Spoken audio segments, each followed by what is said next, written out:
Hello students, I hope all of you are fine and I think all of you are studying well from our video lectures. So in today's video, our topic is cell wall and nucleus. तो हमने दो topic cover करने हैं आज, cell wall and nucleus. So first of all, we'll be discussing about the cell wall. तो cell wall क्या होता है कि जैसे in our previous video, जिसने हमारा previous video देखा तो most of you might remember कि हमने cell membrane की बात की थी कि the outermost layer of the cell, the outermost covering of the cell is known as cell or plasma membrane. ये हमने ऑलरेडी डिस्कस कर लिया. तो उस टाइम भी मैंने बताया था that it is not true in all the cases कि सभी सेल की आउटरमोस्ट लेयर को हम सेल मेम्ब्रेन नहीं बोलते, because in some cell there is additional layer कि कुछ सेल में एक एक्स्ट्रा लेयर प्रेजेंट होती है as in the case of plant cell. तो इस एक्स्ट्रा लेयर को हम क्या बोलते हैं? Cell wall. तो इसी सेल वॉल के बारे में अभी हमने डिटेल में डिस्कशन करना है. First of all, what is cell wall? It is the additional layer present outside the cell membrane. Example as in the case of plant cell. तो in the case of plant cell also this additional layer is present, that is known as cell wall. तो what is the main function of cell wall? It provide support to the plant cell. ये plant cell को support provide करती है as it is very rigid. Rigid means strong. As the cell wall is very strong, it provide support to the plant cell. So now continuing with the topic. This was in brief about the cell wall कि cell wall basically होता क्या है, कहां present होता है, किस type के cell में होता है. Although cell wall is not present only in the plant cell, but it is also present in certain bacteria as well, so that you will study in your higher classes. Okay, so next we will be discussing about the structure of the cell wall. कि cell wall बनती कैसे है. This is again very important to understand that cell wall is made up of cellulose. Just remember this. Now what is cellulose? Cellulose is a polysaccharide. Polysaccharide क्या होते हैं? जब काफी सारे शुगर्स, कार्बोहाइड्रेट के सिंगल यूनिट आपस में combine होके एक लंबी चेन, एक means a massive, a huge, a big structure is formed, that is known as polysaccharide. When number of monomer units, काफी सारे एक सिंगल यूनिट कंबाइन होके एक बड़ी चेन, एक बड़ा स्ट्रक्चर फॉर्म करते हैं, that is known as polysaccharide. Means इससे आप समझ सकते हो कि cellulose is a polysaccharide, means it is a big unit, a big molecule. The unit, the monomer unit, जो सिंगल यूनिट है सेलुलोज का, that is glucose, that is beta glucose. I will tell you what is alpha and beta glucose. Glucose का formula जैसे कि आपको पता है, it is C6H12O6. There is a ring structure of glucose. Glucose का एक ring structure होता है ऐसे.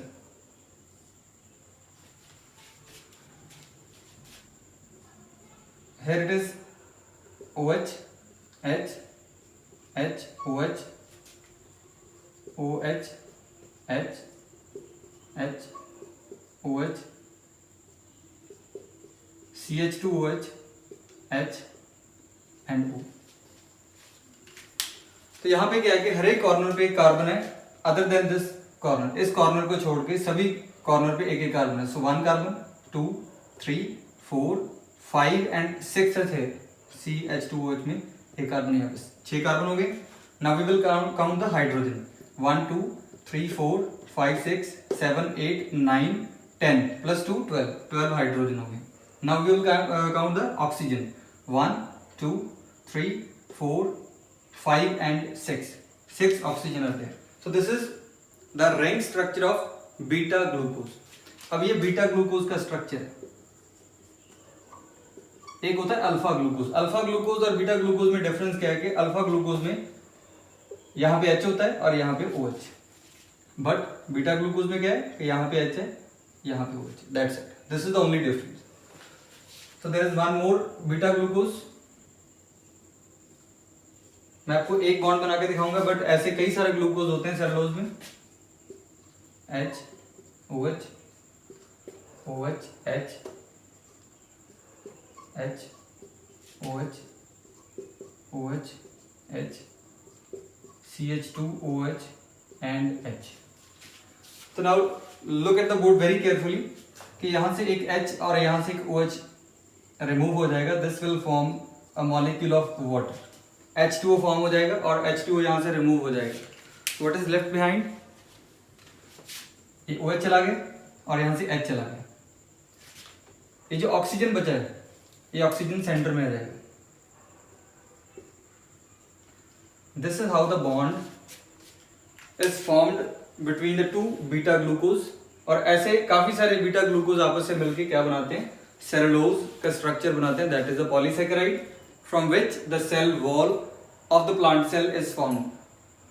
सो I think the structure of the cell wall is clear कि सेल वॉल का बेसिक स्ट्रक्चर कैसा है, कैसे बनता है. So beta glucose they combine together, इसको बोलते हैं बीटा 1,4 ग्लाइकोसिडिक बॉन्ड. तो 1,4 क्यों बोलते हैं, इसका फर्स्ट कार्बन है, इस ग्लूकोज का फोर्थ कार्बन है. 1 2 3 and 4. So we will put the numbers here. 1 2 3 4. 1 2 3 4 5 and 6 total 6 carbon होते हैं. तो इस ग्लूकोज का फर्स्ट कार्बन इस ग्लूकोज का फोर्थ कार्बन से बॉन्ड बनाता है. That is why it is known as beta 1,4 glycosidic bond. तो ऐसे सेल वॉल की फॉर्मेशन होती है, ऐसे सेलुलोज की फॉर्मेशन होती है, जिससे सेल वॉल की फॉर्मेशन होती है. तो I think the basic structure is clear. So now next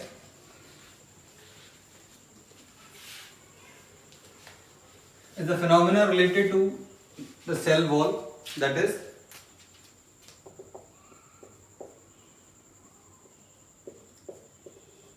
plasmolysis. Now what is plasmolysis? जैसे कि हमने पिछली वीडियो में पढ़ा था about different kind of solution, hypertonic, hypotonic and isotonic. I think most of you remember that. Just suppose that कि हमने एक प्लांट सेल को एक हाइपरटॉनिक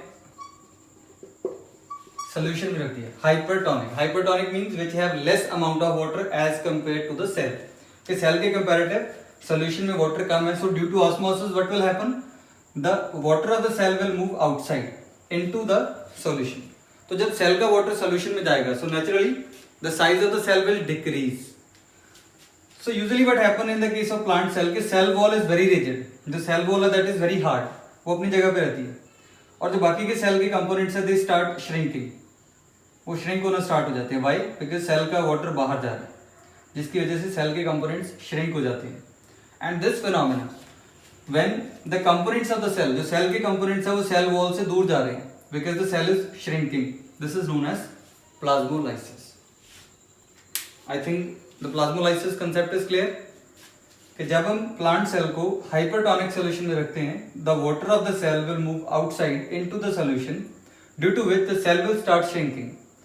Cell wall जो होती है that is very rigid, that is very strong, it will remain at its own position, but the rest of the component of the cell they will start shrinking. And this moving away of the component of cell, cell के जो components है cell wall से दूर हो रहे हैं due to the shrinkage of the cell is known as plasmolysis. I think this point is clear.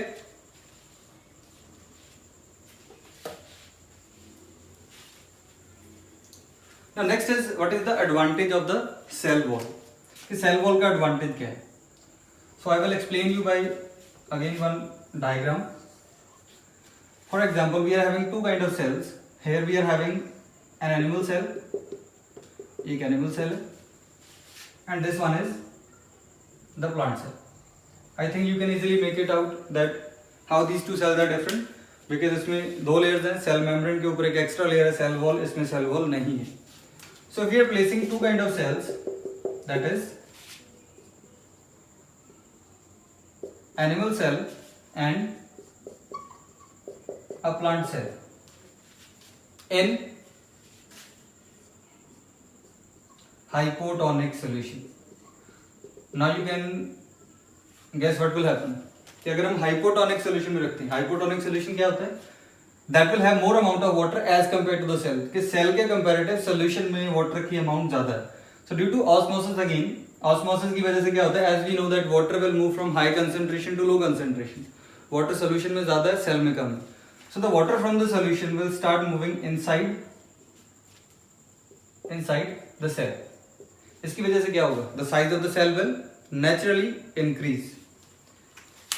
So now you can compare which type of cell, just guess about the answer, कि which type of cell can withstand more hypotonic condition. कि इन दोनों में से कौन सा cell ज्यादा time तक सर्वाइव कर सकता है इन द हाइपोटोनिक सोल्यूशन. जब हम ये बोल सकते हैं, और वी कैन से कि मोर हाइपोटोनिक सोल्यूशन, ज्यादा हाइपोटोनिक सोल्यूशन में कौन सा सेल सर्वाइव करेगा. So it's quite natural that plant cell will have the ability to withstand more hypotonic condition. Why? Because when the cell will start increasing in size, cell का size बढ़ना start हो जाएगा. जब cell के अंदर पानी add हो रहा है, the size of the cell will start increasing. Now, in the case of plant cell, कि प्लांट सेल में सेल मेम्ब्रेन के ऊपर एक एक्स्ट्रा स्ट्रॉन्ग हार्ड लेयर है, दैट इज सेल वॉल. जो सेल वॉल है वो सेल को बर्स्ट नहीं होने देगा. Here there is no cell wall, तो ये जो सेल है, बिकॉज सेल में पानी एंटर हो रहा है तो सेल बर्स्ट हो सकता है. बट here जो प्लांट सेल है, it can withstand more hypotonic condition. I think this point is clear that what is the basic benefit of the cell wall. कि सेल वॉल कैसे प्लांट सेल को benefit provide करती है. It help the plant cell to withstand more hypotonic condition. I think this point is clear.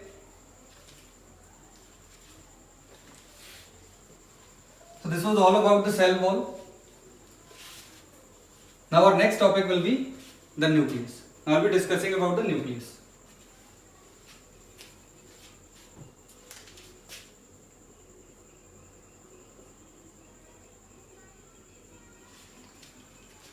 So nucleus is a very important part of the cell.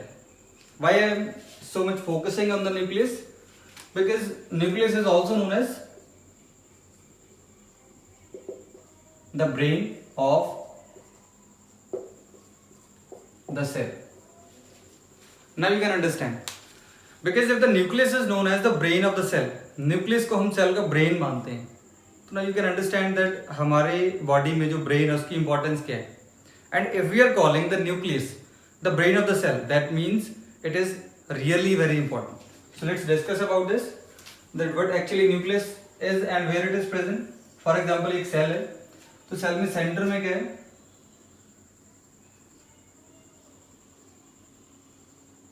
एक darkly coloured component होता है जिसको हम बोलते हैं nucleus. Now in the beginning only I told you that एक darkly coloured component होता है. तो कलर कहां से आते हैं? एक्चुअली नेचुरली कलर की बात नहीं हो रही है, because whenever we try to observe the cell, जब कभी हम सेल को ऑब्जर्व करने की कोशिश करते हैं under the microscope, first of all we stain the cell. Cell को कलर किया जाता है, स्टेन किया जाता है. ओके.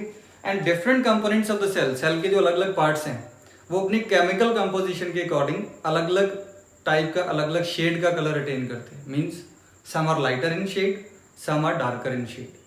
कलर हमने वही प्रोवाइड किया है, बट सम अपीयर लाइटर. जब हम उनको माइक्रोस्कोप के अंडर ऑब्जर्व करते हैं तो कुछ हमें लाइट कलर के, लाइट शेड के नजर आते हैं, कुछ डार्क शेड के नजर आते हैं. And this difference is due to their chemical composition. So when we try to observe a cell under a microscope, जब हम सेल को माइक्रोस्कोप के अंदर देखेंगे तो जो डार्क कलर का स्ट्रक्चर नजर आएगा, that will be the nucleus. और ये जो बाकी का कंपोनेंट है, it will be lightly coloured, इसको हम बोलते हैं cytoplasm. And this you already know, cell और the plasma membrane, cell membrane and plasma membrane are one and same. So I think थोड़ा सा आइडिया होगा कि न्यूक्लियस एक्चुअली होता क्या है. कि जब हम सेल को स्टेन करके माइक्रोस्कोप के अंदर ऑब्जर्व करने की कोशिश करते हैं, जो darkly stain, darkly coloured region है सेल का, उसको हम बोलते हैं nucleus of the cell. So now coming back to the topic, कि nucleus is known as the brain of the cell. Now we will try to look into the matter that what exactly is there inside the nucleus. कि nucleus को brain of the cell बोलते हैं, तो इसमें इतना special क्या है? So what is there inside the nucleus? Nucleus के अंदर दो तरह के स्ट्रक्चर प्रेजेंट हो सकते हैं. दोनों में से एक हो सकता है या तो ऐसा जैसे कि मैंने यहाँ पे बनाया, और this kind of structure is, this is chromatin fiber and this one is chromosome. दोनों में से कोई भी एक स्ट्रक्चर न्यूक्लियस में प्रेजेंट हो सकता है. Definitely one will be there inside the nucleus. या तो क्रोमैटिन फाइबर प्रेजेंट होते हैं जिसका स्ट्रक्चर होता है लाइक द एंटेंगल्ड थ्रेड, जैसे हम थ्रेड को इकट्ठा कर देते हैं वैसा स्ट्रक्चर प्रेजेंट होता है, या इस तरह का स्ट्रक्चर प्रेजेंट होता है that we call chromosome. Okay, so now when the chromatin fibre and when the chromosomes are present, this is again very important to understand कि कब सेल के न्यूक्लियस में क्रोमैटिन फाइबर होते हैं और कब क्रोमोसोम होते हैं. Okay, normally when the cell is functional तो उसमें क्रोमैटिन फाइबर्स ही होते हैं. These kind of structures are present inside the nucleus. But when the cell is just about to divide, जब सेल ने डिवाइड होना है, just before cell division, cell division से पहले क्या होता है, जो क्रोमैटिन फाइबर है दे कंडेंस, इकट्ठे होके क्रोमोसोम बना लेते हैं. I think this point is clear कि normally the chromatin fibres are present inside the nucleus of the cell, but just before the cell division, जब सेल ने डिवाइड होना, जस्ट सेल डिवीजन से पहले क्रोमैटिन फाइबर इकट्ठे होकर chromosome बना लेते हैं. So chromosomes are there inside the nucleus at the time of cell division. वो क्यों होते हैं, ताकि जेनेटिक मटेरियल है, जो हमारी जेनेटिक इन्फॉर्मेशन है, वो इक्वली डिवाइड हो जाए, अच्छे से डिवाइड हो जाए. That is why the chromatin fibre they condense to form the chromosome. And I told you in the beginning that human cell have 46 chromosome, or we can say 23 pairs of chromosomes. Just remember that. So I think this point is clear. Now if we talk about the composition of these two, कि chromatin fiber और chromosome दोनों बनते किससे? The composition is same. Both of these are made up of DNA and proteins. DNA क्या होता है, आपने ऐसा स्ट्रक्चर देखा होगा. This is the structure of a DNA और साथ में प्रोटीन. एक्चुअली क्या होता है कि ऐसे होते हैं, this kind of proteins are there, और प्रोटीन के ऊपर जो DNA that is super coiled ऐसे. This is how the chromosomes और chromatin fibres are formed. DNA protein के ऊपर रैप होता है. The DNA is packed by wrapping around the protein. Protein होते हैं अराउंड, उसके ऊपर जो DNA वो पैक हो जाता है. I think this point is clear. So DNA is clear. First of all nucleus contain chromatin fibre और क्रोमोसोम्स. क्रोमैटिन फाइबर और chromosomes are made up of DNA and protein. DNA is of this shape. DNA but कैसे present होता है, nucleus के around wrap form में present होता है inside the nucleus. I think all these points are clear. Now protein का function क्या है, वो DNA की पैकेजिंग में हेल्प करता है. This is the function of the protein. Now what is the function of DNA? DNA होता क्या है actually? DNA is deoxy ribose nucleic acid. ये DNA की फुल फॉर्म है डीऑक्सी राइबोज न्यूक्लिक एसिड. और क्लास 10 में आपको DNA की प्रॉपर डिटेल एक्सप्लेन करेंगे. DNA बनता किस चीज से, because it is not in proper detail in your syllabus right now. तो DNA होता क्या है? It is also known as the genetic material. DNA genetic material होता है. Genetic material हम किसे बोलते हैं? That carries the genetic information that help to transfer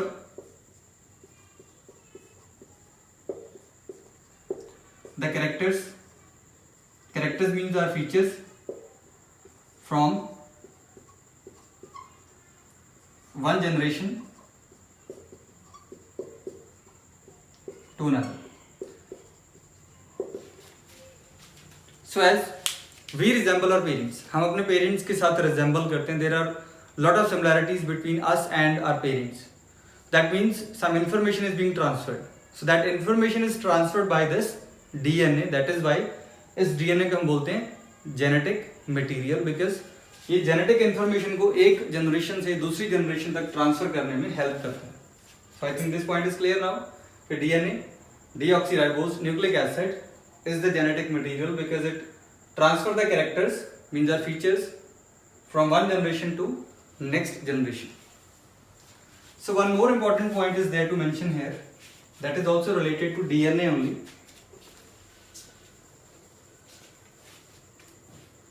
That is the gene. Now what is actually gene? This is the point where most of the students they get confused. बहुत सारे बच्चों को यहाँ पे confusion होता है कि gene actually क्या है, because कई समझते हैं कि क्रोमोसोम के ऊपर होते हैं, कई बोलते हैं क्रोमोसोम के अंदर होते हैं, कई बोलते हैं डीएनए के ऊपर होते हैं, डीएनए के अंदर होते हैं, बट एक्चुअली जैसे कि ये DNA for example, just suppose ये DNA, just suppose that this much portion, इतना पोर्शन है डीएनए का, it is responsible for the colour of eyes. इतना सा पोर्शन है जो कलर ऑफ आइज के लिए रिस्पॉन्सिबल है कि आइज ब्राउन होंगी या ब्लैक होंगी या ग्रीन होंगी या ब्लू होंगी, व्हाटएवर. तो this much portion of the DNA, ये पूरे का पूरा डीएनए का इतना सा पोर्शन जो किसी फीचर की, किसी कैरेक्टर की फॉर्मेशन के लिए रिस्पॉन्सिबल है, that can be called as the gene. तो इसको हम जीन बोल सकते हैं. So gene is actually the functional segment of DNA. DNA का functional segment, segment means a part, छोटा सा हिस्सा. फंक्शनल मीन्स जो एक्चुअली फंक्शन कर रहा है, that is actually performing the function. That is why gene is known as the functional segment of DNA. So I think all the points that we have discussed so far related to the DNA, related to the chromosome, related to the chromatin fiber are clear. So now next is about the nuclear membrane.